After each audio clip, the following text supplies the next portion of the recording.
Welcome. This is Living Room Requests on a very hot day. This is Matt Redman and his 1911 Gibson guitar. This is Patricia Hammond. What we're going to do? We are going to do a request of a song from 1902 for David from Sue and from Sue to David. What's David's surname? Bailey. This is Bill Bailey. Won't you please come Yay. home?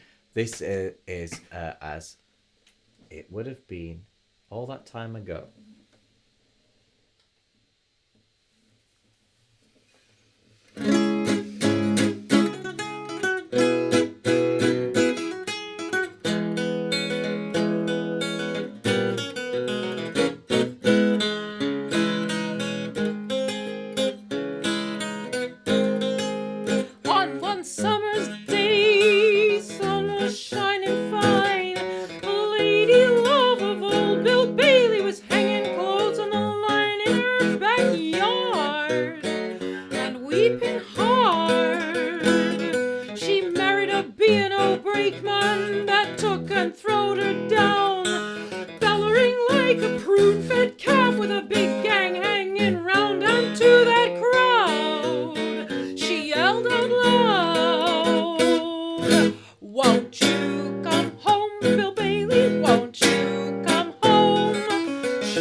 Ungodly noise. There you have it. That's a pan. That pan you actually need to take to Paul now because he needs to cook your dinner. And I'll tell him a bit about the guitar and cook yours the music. too, but you always cook for yourself. And no, he genuinely needs that pan now. But in the meantime, it may or may not surprise you to learn about the world on this platform of YouTube that is going on now concerning sheet music in the public domain. From before the early 1920s. And what is going on in that world is the following. People upload them and make videos of the sheets because they are freely available on public libraries in the USA, digitized. Whether that be the computer playing them on like a piano roll or many piano rolls, or Lots of programs. people playing them themselves on the piano and or singing them. There's a bit of a gap for sort of later songs because they're not as freely available. Yeah, not in copyright. And before people are familiar with music from recordings, from the 1950s onwards. So actually, there are loads of versions of this from 1902 with the exact notes on the sheet music on the piano already on YouTube, but not on an old guitar. And people who don't know, let's just say people who are not passionate, fans of music of that period, researchers, let's say, may not know that, the ragtime era and cakewalk music like this is actually having this very interesting resurgence. And it's not just piano-based resurgence. It's not just on piano. So David has requested that Matt play the honky-tonk piano. But first, we don't have a real piano. Second, this is a great opportunity to hear it on an instrument from the time. So and that's very, very different instrument. As well as the mandolin and all band instruments like clarinet and the flute. So what do you have to say about this? Bill Bailey, So basically, David and Sue, like any couple with strong will and personalities, they find this quite an amusing song, and he says it makes an important marital statement, a song promising, we hope, a new beginning after regret and remorse, as we all would have. A classy, thoughtful piece from the ragtime era. So Sue and I were both sending it to each other, hoping that any problems that we might have will always be talked through amicably. And a little bit really about nice. It's great. That's wonderful, and it's also to their family and to David's family, because we usually don't say the last name of requesters. Depends whether it's in the title or the song. But he said he wanted me to. So his name. What can you tell us about the composer? The composer Hugo Cannon, born Hugo Cannon, but known as Hughie. He was also a cartoonist. And his mum he was born into vaudeville. His mother was Mae Smith, who was described wonderfully as a celebrated skipping rope song and dance lady, which is so vaudeville. And she was later known as Little Trixie. And he started drinking very, very young. He started drinking, I think in his 20s, he said the phrase, "I have been trying faithfully to decrease the visible supply of spirituous liquors for 16 years. So that's starting young. He died young.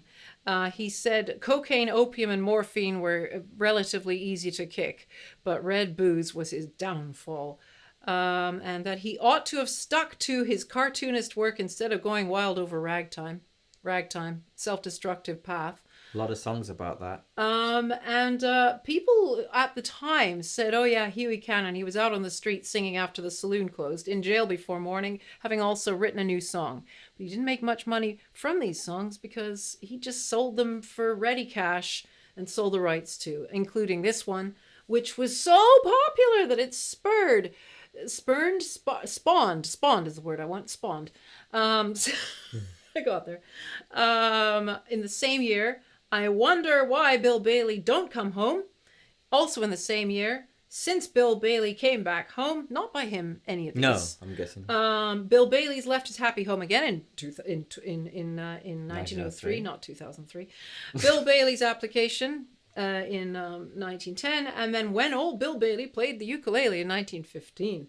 But Hughie Cannon himself had killed off Bill Bailey in 1904 by writing a song called He Done Me Wrong, The Death of Bill Bailey. So if somebody wants to request that one, we'll do it. And you have to go to Patricia Hammond songs / request. No, patriciahammond.com / request. But you can follow Patricia Hammond songs on Instagram. Carry on. Yes, no, there's lots to be said about him. I mean, really, it's almost like he's the kind of representation of the reason that the Prohibition Act came into force. Yeah, ridiculous. I don't know if he made it to 1919, but I mean, he definitely died early, didn't he? He did.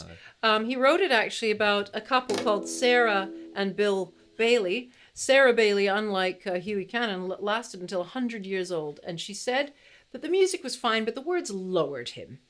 And she said that the real Bill Bailey was her sweetheart, but everyone else's too. Dear me. Well, anyway, thank you so much for coming to this crazy channel. Thank you so much. Subscribe if you got this far. It's sort of the rules. Very much. It's sort of the rules. See you next time. For more living room requests.